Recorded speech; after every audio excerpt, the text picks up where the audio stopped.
E de repente eu vi as palmas. Né? Eu fiz, nossa, estão fazendo uma homenagem para o JT. Eu fui correndo. Aí foi um chororô. Gente que não era, do jornal, que não era, que era jornalista, que não era. Porque foram 5 minutos de aplauso. Né? Foi maravilhoso, assim, foi muito bonito.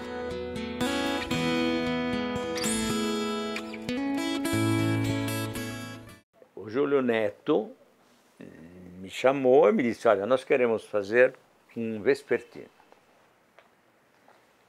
Mas queremos antes sondar o terreno, sentir como as coisas podem caminhar nesse sentido do vespertino. Então, poderíamos ter uma espécie de ensaio com uma edição de esportes do Estadão. Nós começamos esses ensaios já do Jornal da Tarde por volta de setembro de 65, isso. Aí começaram os ensaios, antes fazíamos paginações, né? Sem texto, mas texto falso, mas paginações e tal. Como seria a sessão tal, como seria a outra. Aos poucos a coisa foi se definindo, aí acho que os números inteiros, zeros, só foram feitos em dezembro de 65. E o jornal saiu no dia 2 de janeiro de 66. Antes do Jornal da Tarde ser lançado, evidentemente foi feita uma edição experimental dele, os jornalistas, a redação ficaram trabalhando arduamente antes para formatar o jornal. Então a gente tem arquivado aqui uma seleta, né, de páginas que foram feitas durante o mês de dezembro de 65 para tentar achar o formato correto do jornal. Então, você vê, eles têm várias possibilidades de fotos, de texto, nunca um é igual ao outro, eles estão testando aquilo que viria a ser uma das marcas do JT. A equipe era mínima, era uma equipe muito boa, mas mínima, Tom Gomes Pinto, Hamilton de Almeida, Sérgio Pompeu.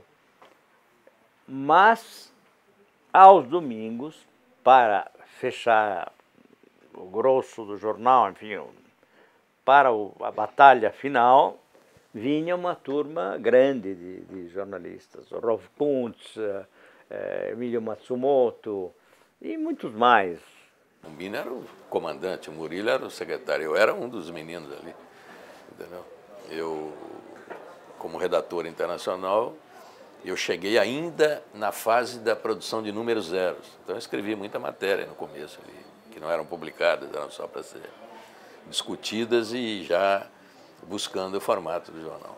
E em 68, começo de 68, eu fui convidado a vir para o Jornal da Tarde. Né? E em 68, final de 67, saiu uma turma grande do Jornal da Tarde para ir fazer a Veja com o Mino Carta. Né? Então abriram-se vagas aí no Jornal da Tarde, como havia muitos mineiros no Jornal da Tarde, Murilo Felisberto, que era o redator-chefe, era mineiro, tinha o Fernando Mito, que é mineiro, Ivan Ângelo, que é mineiro, tinha uma quantidade muito grande de mineiros. Né? Aí me convidaram, eu vim, né? E fiquei de 68 até 1989. A criação desse jornal, ela exigiu critérios dentro daquela empresa, uma empresa familiar, uma empresa grande, uma empresa poderosa, uma empresa que na época influía muito. Né? Tinha conceitos muito próprios. Por exemplo, o Jornal da Tarde não podia vender anúncios, porque concorreria com o Estadão, que era o jornal que era o matutino, né? Que era o jornal que sustentava a empresa. Né? Então, o Jornal da Tarde não vendia assinaturas também, né? Porque seria outra forma de concorrência. Eu comecei a trabalhar nele no ano de 2007, em maio de 2007. Eu morava no Paraná até então, em Curitiba. E eu fui editora-chefe de lá. O jornal já estava passando por um momento difícil e a ideia era despopularizar um pouco, né? O projeto anterior não tinha sido bem recebido pelos leitores. E foi o melhor lugar onde eu já trabalhei na minha vida, foi onde eu fui mais feliz. Eu tive uma liberdade do ponto de vista, repito, estético, no sentido amplo da palavra, incluindo exatamente uma linguagem completamente distinta daquela do Estado, uma paginação completamente diferente. Era um jornal muito diferente do Estadão, do ponto de vista, repito, estético, entendendo-se a palavra estética no sentido amplo, né? Então, é isso. Agora, politicamente, eles é que ditavam a regra, e o Rui, que não interferia absolutamente, o Rui cuidava era da página dos editoriais e dos artigos. O editor cuidava não só do texto, mas também do modo de colocar o texto na página. Então, o editor, ao intuir uma página, ao pensar uma página, ele tinha uma visão muito mais integral do trabalho de edição.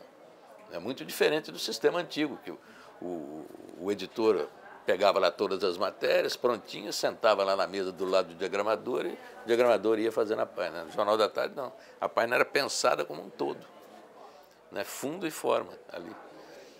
Muitas vezes, eu mais tarde, quando virei editor, eu pensava a página inteira e muitas vezes eu pensava a pauta da matéria já com a intuição do que seria aquilo visualmente. É muito diferente. E foi uma criação do Mino Carta, que é um artista plástico também importante, com o Murilo Felisberto. O Mino ficou 2 anos, parece, e o Murilo continuou, e o Murilo radicalizou a criatividade do jornal. Foi uma fase espetacular.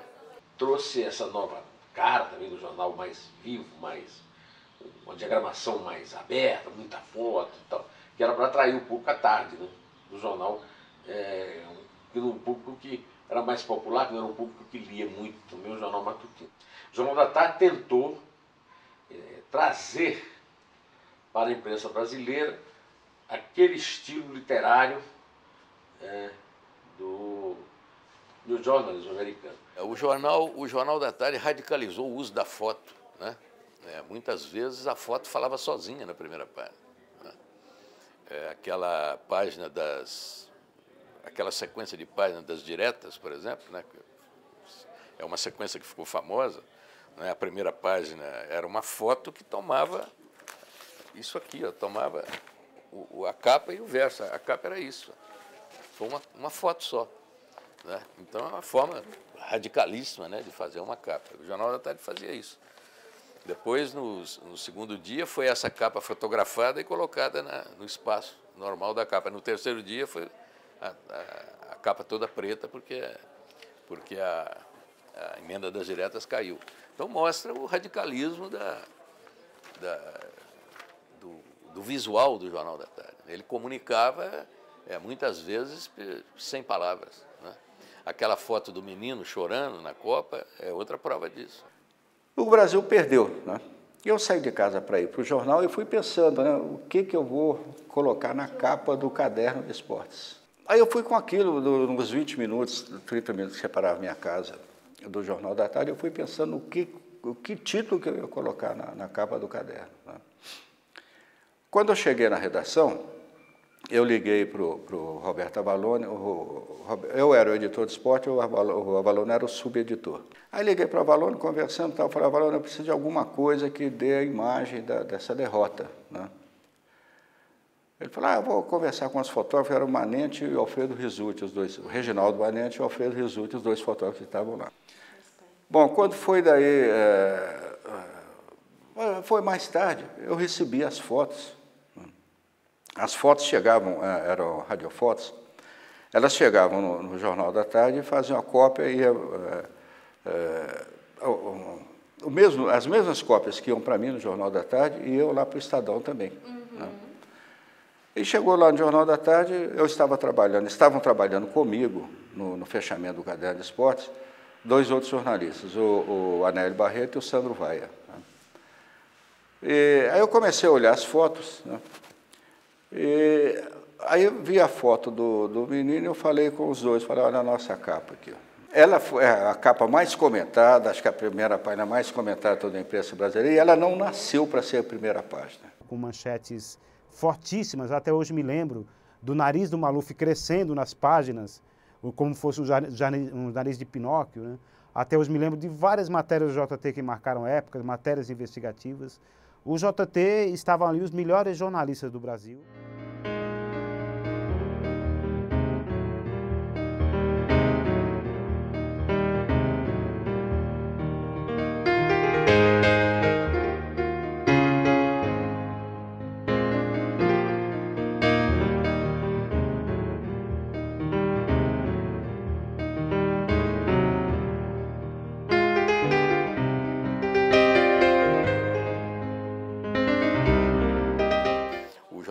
Tarde, ele prestigiava o culto da forma. Então, o texto tinha um sentido literário eficiente, não é uma literatura obscura, não é isso. Eu lembro que quando começou o Jornal da Tarde, havia uma referência técnica entre os jornalistas, que era uma obra de um jornalista e professor americano, Fraser Bond, entende? Que ele criou os tipos de lead. E ele criou também uma linguagem para expressar as formas técnicas de jornalismo. E a matéria para ele tinha a forma de uma pirâmide invertida, né, que é isso aqui. O Jornal da Tarde subverteu isso, não tinha pirâmide invertida. O Jornal da Tarde, porque o que é a pirâmide invertida? Você põe o mais importante lá, o menos importante embaixo e pronto. Se tiver que cortar, até ele fala, o Fraser Bond. Se tiver que cortar na oficina, corta ali. Rapaz. O Jornal da Tarde não, o Jornal da Tarde caprichava no fecho, tanto quanto no começo, entendeu? Então ele transformou num retângulo aquela pirâmide.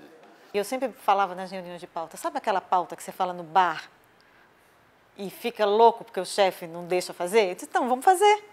Porque no bar todo mundo é macho, né? Fica, se fosse eu, fazia essa matéria, fazia essa, fazia... Então aqui é o espaço para fazer. Vamos fazer, não tem, sabe? Claro, você tem que ter os padrões éticos, os projetos do jornal, tal, mas isso está no sangue, né? Você está trabalhando lá, você já sabe fazer isso. Mas quebrar, assim... E o JT permitia isso. Pena que não foram tantas vezes. Eu sabia que o Jornal da Tarde você não tinha... quebrou barreiras, aquele lead que o Jornal do Brasil ensinou como é que se fazia aquele lead, de responder as perguntas, como, quando, por quê, onde e tal, né, essa coisa toda. E o Jornal da Tarde aboliu aquilo e te dava total liberdade, né, de você escrever. O Jornal da Tarde era um grupo de repórteres de primeiríssima, um acompanhamento da cidade que o Eloy Guetta fazia, que era campeão. Quando a segurança se tornou a grande prioridade de São Paulo, nós fizemos uma série com capas espetaculares também. A primeira capa da série era um revólver apontando para o leitor, assim, a cidade de mãos para o alto. Então, na segunda capa você já tinha uma página de delegacia fotografada com as fotos dos bandidos, né, os procurados, e a manchete foi com essa foto grande, assim, eles estão nos procurando. Entendeu? Então, essa era a linguagem do jornal, o modo do jornal de fazer reportagem. Quando eu cheguei em São Paulo, o Jornal da Tarde fez uma reportagem espetacular. Né? Foi uma reportagem feita pelo grande repórter Evaldo Dantas Ferreira, o Tião Medonho, que infelizmente nos deixou recentemente. E ele entrevistou na Bolívia um carrasco nazista chamado Klaus Altman, que usava também o nome de Klaus Barbie. A reportagem dele, uma entrevista com esse carrasco nazista, repercutiu no mundo todo e ele terminou sendo extraditado e foi preso e condenado à prisão perpétua na França, onde ele atuou, e morreu na prisão. Então era uma grande reportagem no Jornal da Tarde. Eu cobria o Santos e eu fui na Vila Belmiro e chegou lá, eu vi entrando lá o Carlos Zara, que era um ator que na época era o Tarcísio Meira, sabe, era um cara assim, sabe, era o Carlos Zara e Eva Vilma, eram os dois, era o casal da época, sabe? Isso em 1968, mais ou menos. A grande televisão era Excelsior, ainda não era Globo, era a TV Excelsior.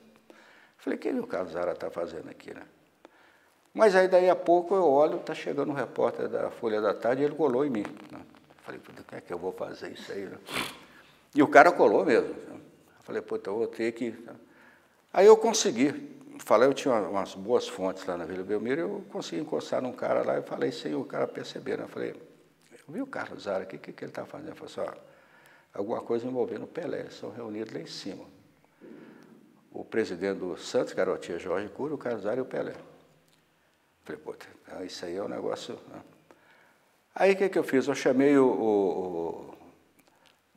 estava com o carro do jornal, né? Chamei o motorista e tal, eu falei assim, olha, o negócio é o seguinte, você vai lá para o carro, liga o carro, eu vou sair lá fora, o Paulinho da Folha da Tarde vai me acompanhar, eu vou chegar e falar com você, pode ir, vai lá. Você arranca o carro e vai. Eu vou ficar. Eu vou pronto. Falei, não sei, se embica e some daqui, pô. Você volta daqui 1 hora. Então, né? E não deu outra. Quando eu cheguei lá e falei com ele, vai embora e tal, o Paulinho correu no carro dele e foi atrás. Ele achou que lá estava notícia, né? E eu fiquei. E fiz a matéria, era a TV Excelsior contratando o Pelé para atuar numa novela da Excelsior. Né? E foi manchete do Jornal da Tarde no outro dia, Pelé, mocinho de TV. Aí foi um furo sensacional, mas isso mostra bem o espírito do Jornal da Tarde na época, que os caras colavam na gente para ver o que a gente estava fazendo, aonde a gente ia e tal, né?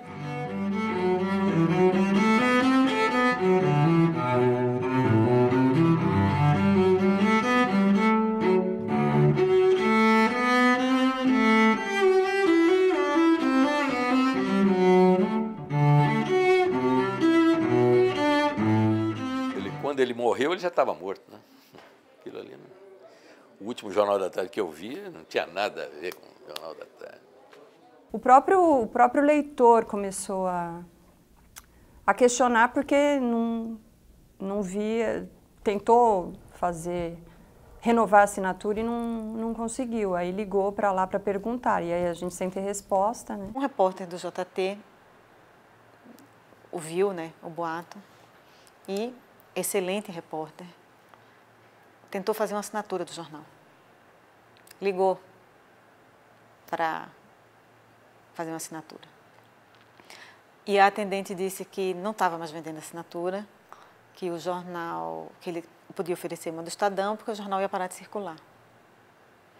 E o mundo caiu ali, né? A redação se uniu e exigiu uma explicação. Pediu uma explicação da direção do jornal, se ia fechar, se não ia fechar, né? Se tinha uma posição. E foi passada a explicação, né? Não dizia nem que ia fechar, nem que não ia, né? Dizia que os boatos eram infundados. Um pouco antes do feriado, aí veio a comunicação oficial que o jornal ia parar de circular. Segunda-feira foi o último dia dele, de circulação, né? E o pessoal fez o plantão no fim de semana, ninguém faltou, fechou o jornal sem atrasar. Eles trabalharam profissionalmente até o último dia. Eu sabia que o jornal já estava morrendo, mas quando ele morreu de fato, no dia do enterro, eu fiquei muito triste. É como se você estivesse perdendo um pouco do que você fez, né? Imagina o seguinte, sabe? Se você tem uma pessoa doente na família, você sabe que ela vai morrer, está com doença terminal. Mas o dia que ela morre, você não está preparado para essa perda. O Jornal da Tarde eu sentia assim, o Jornal da Tarde estava caindo. O Jornal da Tarde vendeu quase 250 mil exemplares. Lá em 1982, na Copa de 82, com essa capa, estava vendendo 30 mil exemplares. Quer dizer, é doente terminal. A gente sabia que isso ia acontecer, né? Mas no dia que aconteceu, eu fiquei muito triste, muito chateado com a notícia de você, a partir de amanhã, não tem mais Jornal da Tarde. É como realmente, a partir de amanhã, você não tem mais o teu irmão, o teu primo, o teu tio, aquela pessoa que você está acostumado a estar com ela todo dia, a partir de amanhã você não tem mais essa pessoa, né? O que eu via, que eu lembro, assim, era um clima, um silêncio, sabe? As pessoas muito dentro, assim, do computador, uns grupos, assim, no café, conversando. Foi uma decisão da família Mesquita, que resolveu extinguir o JT. Eu acho que eles perderam muitíssimo com isso. O Estadão é um grande jornal, trabalhei lá há 11 anos, tenho o maior respeito, até hoje continuo assinando o Estadão, mas em muitos aspectos o JT era melhor que o Estadão. O próprio jornal podia ter sido uma revista, né? Quer dizer, possibilidades tem. Houve uma discussão se ele viraria tabloide ou não, numa certa época e tal. Enfim, possibilidades sempre houve, porque ele cresceu, brilhou, né, encantou o mercado, mas não se manteve, né? Não frutificou nesse sentido. Do ponto de vista empresarial, ele não andou, ele não foi para frente. Ele deu prejuízo durante muito tempo. E depois eu não sei, é possível que o prejuízo tenha desaparecido, ele tenha se equilibrado, mas isso não resolveu mais nada. Eu vivi os dois lados da situação, porque eu fazia parte da diretoria e estava dentro da redação. Então, em nenhum momento a direção do Grupo Estado deixou de reconhecer o valor da marca, nem o valor do jornal. Nunca percebi isso, nunca isso apareceu nas reuniões, nada. Agora, você tem um jornal enorme, que é o Estadão, né? E você tem uma crise de circulação dos jornais. Isso aí é uma coisa mundial, não é segredo para ninguém. E em determinados momentos você tem que fazer escolhas. Escolher investir no JT talvez tirasse recursos que eram necessários que fossem investidos no Estadão. Eu não sei os recursos que eram necessários, mas eles fizeram uma escolha. E eu acho que essa escolha teve a ver com o tamanho do bolso. Eu acho que deveríamos voltar à ideia de que o jornalismo tem que ter qualidade. Acho que hoje existem problemas novos que não existiam em 66, quando o Jornal da Tarde foi lançado. Existe a internet, existem formas novas. Então, vejo dificuldades sérias para um jornalismo impresso que se dedique exclusivamente à informação. Vejo saídas importantes. Acho até que a saída é muito difícil, porque somos alvejados por informação constantemente. Agora, a análise, a opinião abalizada de quem merece respeito, mesmo que você não concorde com ele, esse é o caminho do jornalismo impresso, a meu ver, e continua sendo, e a meu ver será sempre, porque a escrita permanece e as palavras voam, como diziam os latinos. O Brasil jamais produziu um jornal como o JT. Ele é único, ele é importantíssimo para a história do jornalismo brasileiro, e eu tenho certeza que as pessoas que gostam de jornal impresso ficaram órfãos com o fim do JT. Entre eles eu me incluo, mas aí tem uma multidão de jornalistas que passaram por lá, de leitores fiéis, que sentiram muito, mas muito mesmo a perda do JT. Eu acho que com o JT morreu um pouco do bom jornalismo brasileiro. Aquilo ali era um laboratório, em um certo momento, com uma criatividade intensa. Depois cresceu, virou um jornal grande, um grande jornal, não é? E os jornalistas tinham ali uma referência. Enquanto o Jornal da Tarde foi vivo e foi brilhante, ele era uma referência para todos os jornalistas. Hoje ele é uma área para pesquisa, continua oferecendo aí possibilidades de estudo, né? E de exemplo. É um exemplo de competência, de técnica, de apuro, né? Era um jornal especialíssimo, nunca teve nada igual no Brasil.